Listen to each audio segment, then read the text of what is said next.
नमस्कार, डॉक्टर सुरेश मिश्रा। आज का विषय है दाम्पत्य सुख में कमी, वैवाहिक सुखों में कमी। जी हाँ, चलेगा नहीं चलेगा, विवाह टूट जाएगा, दूसरी विवाह होंगे, ये विषय आपको हम दूसरे एपिसोड में बताएंगे। आज का विषय इतना है, वैवाहिक सुखों में कमी क्यों होता है, किन योगों से दाम्पत्य सुख में कमी आता है, आपको बताएंगे और आपको दिखाएंगे।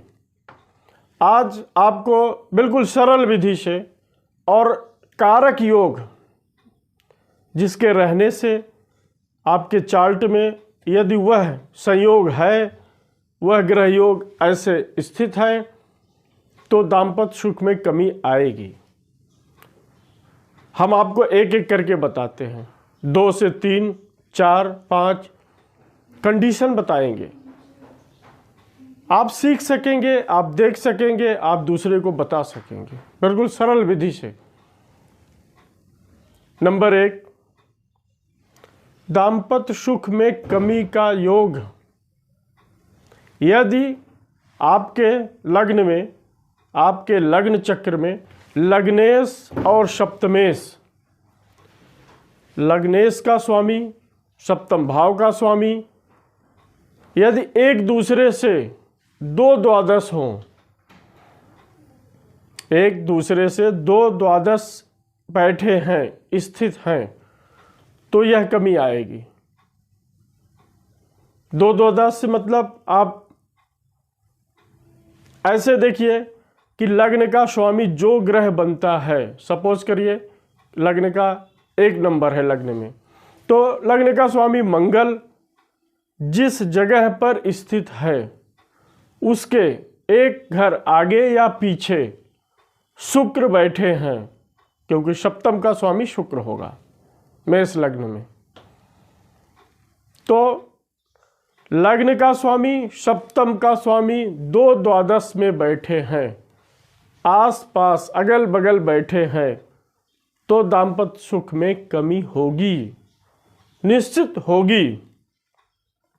दूसरा पॉइंट, यदि यह लग्नेश और द्वादश, लग्नेश का स्वामी, लग्न का स्वामी लग्नेश, सप्तम का स्वामी सप्तमेश, यदि एक दूसरे से 6-8 पर बैठे हैं, 2 द्वादश में बैठे हैं और 6-8 में बैठे हैं, तो यह कमी होगी, दाम्पत्य सुख में कमी आएगी। एक दूसरा कंडीशन बताते हैं, यदि आपके राशि से जहाँ चंद्रमा बैठे हैं उस ग्रह का जो स्वामी, वहाँ का जो ग्रह स्वामी बनता है, जो आपकी मूल राशि है, उसके सप्तम का स्वामी, आपका राशि और सप्तम का स्वामी यदि एक दूसरे से 2 द्वादश बैठे हैं या 6-8 पर बैठे हैं, तो भी यह कमी ला देगा।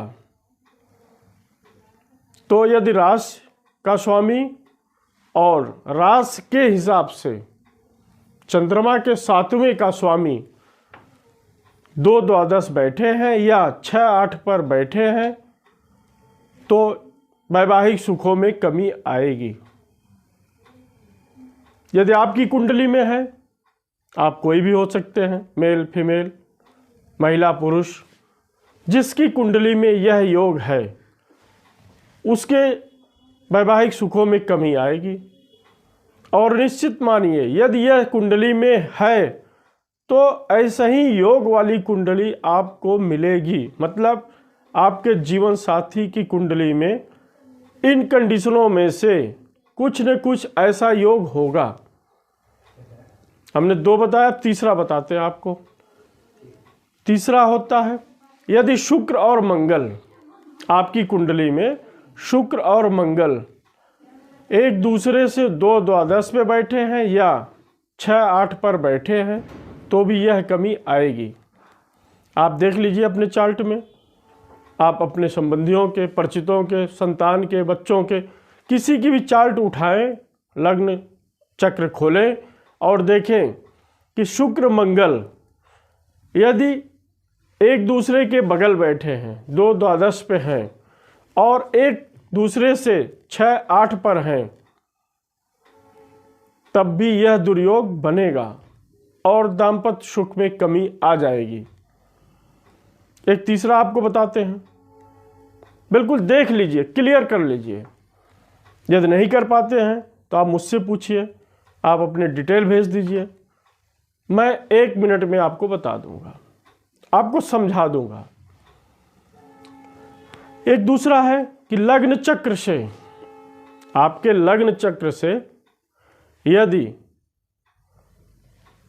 लग्न चक्र क्या हो गया, जहां पर लग्न लिखा गया है, लग्न चक्र और चंद्र चक्र, मतलब आपके राशि का चक्र और आपके लग्न चक्र से 2 द्वादश 6-8 पर बैठे हुए हैं, कौन, लग्नेश और सप्तमेश, तो यह दुर्योग होगा। चलेगा, वैवाहिक जीवन चलता रहेगा, एक दूसरे को सपोर्ट करते रहेंगे, एक दूसरे के लिए आप वक्त आने पर साथ देते रहेंगे, लेकिन सुखों में कमी बनी रहेगी, बेड सुख में कमी रहेगी, तनाव बना रहेगा, विचारों का विरोध बना रहेगा। इसी तरीके से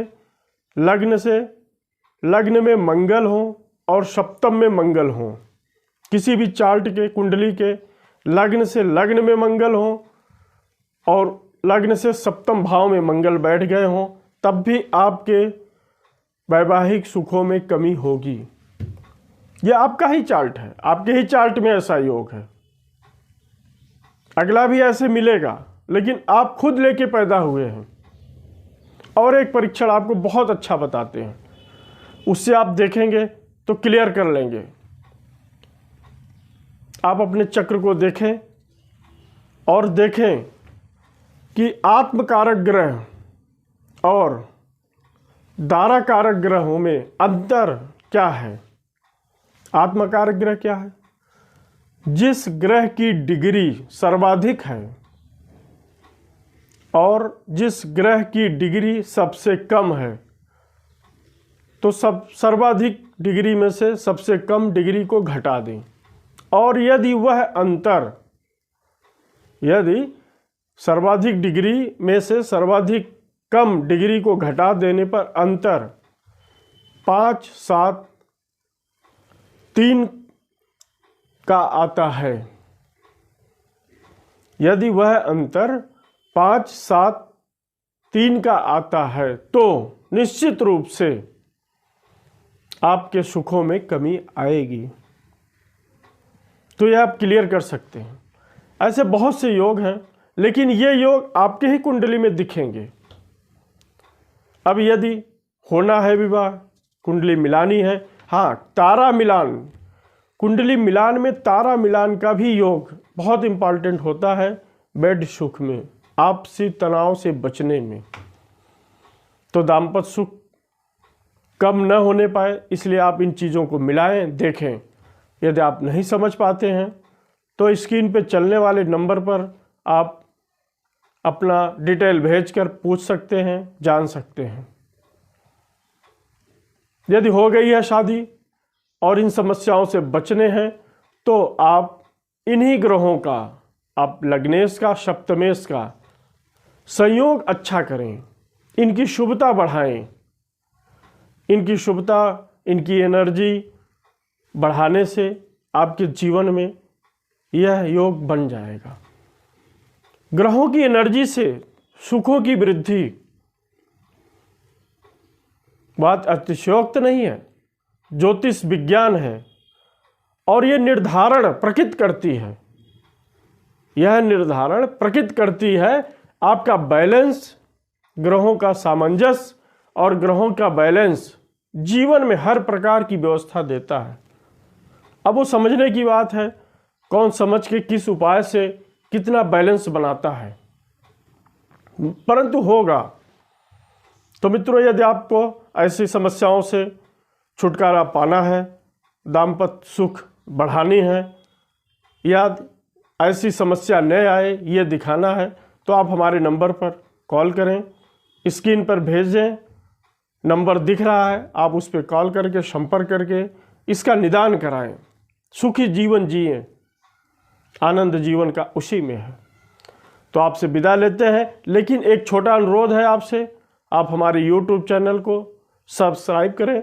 सब्सक्राइब करने के बाद शेयर करें, अवश्य शेयर करें। हम बिल्कुल आपको आपके सरल शब्दों में समझाते रहेंगे, बताते रहेंगे। यदि आप कुछ जानना चाहते हैं, कुछ पूछना चाहते हैं, सीखना चाहते हैं, तो आप मुझसे संपर्क कर सकते हैं। नमस्कार।